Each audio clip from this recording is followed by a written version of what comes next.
मैं narcotics department से बोल रहा हूँ। आपके पैकेट में ड्रग्स है। क्या? You are under digital arrest.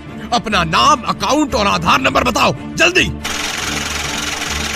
चाचा जी, सारी डिटेल्स देते ही मेरा अकाउंट खाली हो गया। ये तो पार्सल स्कैम है। फौरन national cyber crime helpline number 1930 पर फोन करके रिपोर्ट दर्ज करो। ध्यान रहे, सावधानी और सतर्कता में ही समझदारी है।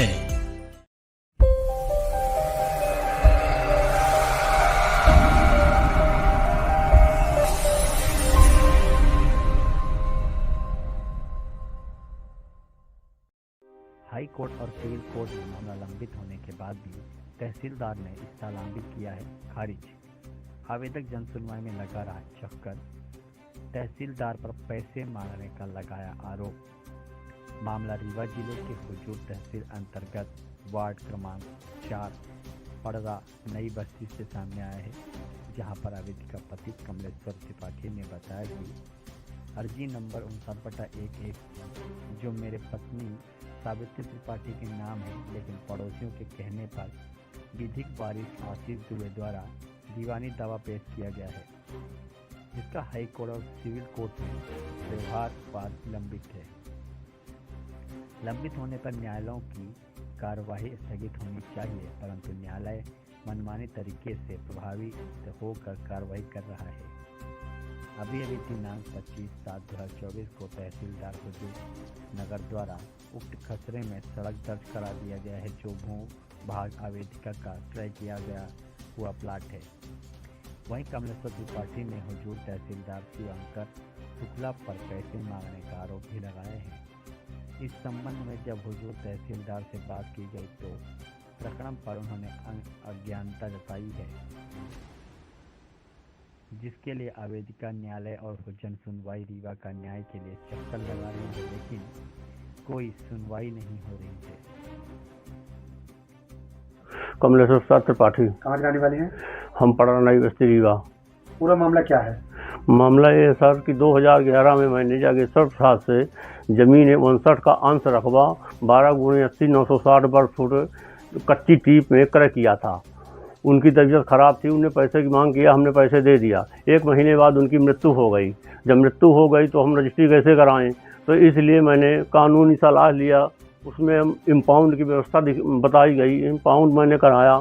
इम्पाउंड कराने के बाद नामांकन करा लिया मैंने, विधिवत है।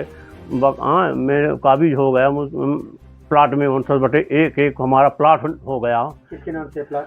प्लाट हमारी पत्नी के नाम सावित्री त्रिपाठी के नाम से है। तो अब उसमें क्या हुआ कि ये लोग आपत्ति किए।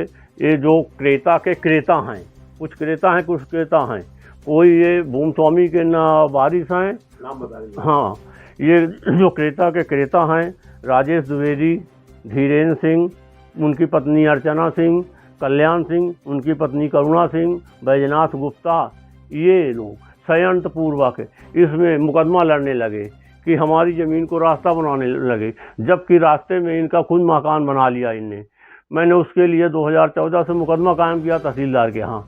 उस मुकदमे में 14 से 18 तक मुकदमा चला। 18 में तहसीलदार ने आदेश किया अतिक्रमण हटाने के लिए, तो उस आदेश का पालन नहीं कराया तहसीलदार। उस फाइल को दबा दिया, आज तक वो फाइल नहीं मिल रही। 2 बार मैंने नकल के लिए आवेदन लगाया, वो फाइल बोलते हैं बाबू लोग की गायब है, मिली नहीं रही है। फिर इन्होंने सिविल में जाके मुकदमा दायर कर दिया हमारे खिलाफ, हमारी रजिस्ट्री शून्य करने के लिए। नाम बताइए। उसमें आशीष दुबे, राजेश द्विवेदी, अर्चना सिंह, करुणा सिंह, मोहनलाल थापर, सावित्री पांडे, ये लोग सिविल में मामला दायर कर दिया। जब सिविल में मामला दायर हो गया, हमको सूचना मिली उसकी, तो हमने उनके वारिस से संपर्क किया, तो उनके वारिस तब नाही कर दिए कि मोतीलाल हमारे पास दस्तखत के लिए आए थे कि दस्तखत कर दो तुम, मुकदमा हम लोग लड़ लेंगे, तुमको पैसा नहीं लगेगा। तो हम लोग सब नाही कर दिए कि पिताजी हमारे ज़मीन बेचे, हमको मालूम है पैसे लिए हैं उनसे। एक नाती उनका आशीष दुबे, जिसको मालूम है नहीं था, उससे इन लोगों ने धोखे में दस्तखत करा लिया, मुकदमा दायर कर दिया। जब वो जारी हुआ तो हम आशीष के पास भी गए, तो आशीष से आया यहाँ प्लाट नापा। प्लाट नापने के बाद देगा कि रोड के अलावा ये ज़मीन हमारी 12 फुट है, तो उसने हमारा 4/1/17 को सिविल न्यायालय में समझौता कर लिया। आपने सिविल न्यायालय में मजिस्ट्रेट के सामने अपना बयान भी कथन कर दिया पूरा कि इसमें केवल सावित्री का ही स्वत्व है, ये रास्ते की ज़मीन नहीं है, रास्ते से अलावा मेरी ज़मीन जो बाबा बेचे हैं और इसका पैसा बाबा ले चुके हैं हमारे, हम धोखे से दस्तखत कर दिए थे, ऐसा करके उस सब बयान मजिस्ट्रेट के सामने दे दिया। अब ये राजस्व में गए, तो राजस्व में गए जब, तो मैंने राजस्व में आवेदन लगाया धारा 10 का। धारा 10 में ऐसा प्रावधान है कि यदि सिविल न्यायालय में मामला चल रहा है तो राजस्व न्यायालय में नहीं चल सकता है। तो उसका आवेदन लगाया तो SDM साहब ने बोला कि सर्टिफाई कॉपी लगाइए आप सिविल कोर्ट की, मांग किया, आर्डर शीट में भी उल्लेख है वो।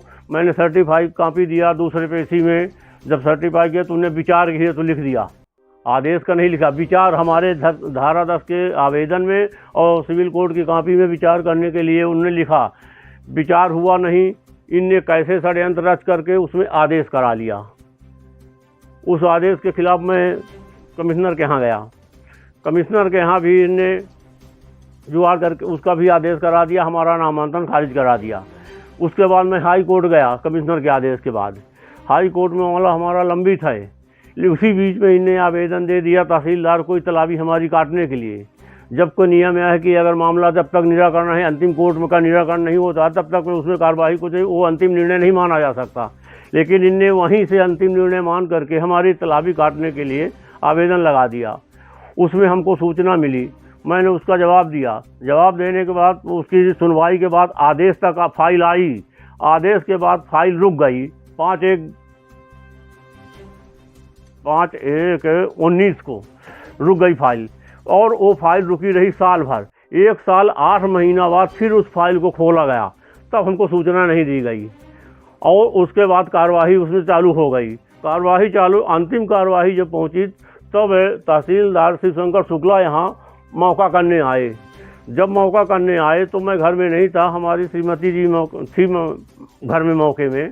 उनने घंटी बजवा के उनको बुलवाया, उन्होंने कहा कि रोड में मटेरियल रखे हो, इसको हटाओ, क्यों रखे हो? तो श्रीमती जी ने हमारा बताया कि ये 12/80 का मेरा प्लाट है 960 वर्ग फुट पर। तो बोला रोड कहाँ है? तो बोला रोड जहाँ ये आप खड़े हैं, पगडंडी जो दिख रही है ये रोड है, और ये लोग अतिक्रमण किए हैं, इस पूरा रोड में मकान बनाए हैं। तब शिवशंकर शुक्ला आगे बढ़ के हमारे गेट के चैनल तक आए और हमारी श्रीमती जी से कहा कि 50,000 रुपये की व्यवस्था करिए, और नहीं तो हम इतलाबी काट देंगे, तुम्हारे पतिदेव बहुत कानूनी हैं, ऐसा सुना है हमने, तो कानून कुछ नहीं लगेगा। हम जब रामपुर से पेशी करके आए तो हमारी पत्नी बताया कि ऐसा ऐसा तहसीलदार बोल गए हैं। हम दूसरे दिन कागज वगैरह लेके गए, उनसे निवेदन किया, सब किया, उनने कोई सुनने के लिए तैयार नहीं। साहब हम अभी 8 लाख की दवाई कराए हैं, हमारा वही कर्जा नहीं पिया, हम पैसे कहाँ से दे पाएंगे, हम नहीं दे पाएंगे, अब फिर हमारा अधिकार है ये सब कि जब तक अंतिम निर्णय नहीं होगा तब तक आप इतलाबी नहीं काट सकते। बोला ये कुछ नहीं लगेगा तुम्हारा बकवास, पावर हमको है, हम काट देंगे तो क्या करोगे, यही तरह करके हमारी इतलाबी काट दिया उन्होंने। त्रिपाठी क्या समस्या आती है? मेरा 12/80 का प्लाट है, तो तहसीलदार आए थे, हमारे पति नहीं थे घर में, रामपुर गए हुए थे। तो वो उन्होंने आया तो हमसे पूछा कि कहाँ है, हमने कहा कि वो तो रामपुर गए हैं। तो बोले ये रास्ता में क्यों सामान रखे हो, इसको हटाओ। हमने कहा रास्ता तो वहाँ है सर जहाँ आप खड़े हैं। बोले ये कुछ नहीं चलेगा और अपने पति को कागज़ लेके भेजना, तो हम बात करते हैं, 50,000 रुपये की व्यवस्था करना, नहीं तो हम इतलाबी काट देंगे, रास्ता दर्ज कर देंगे।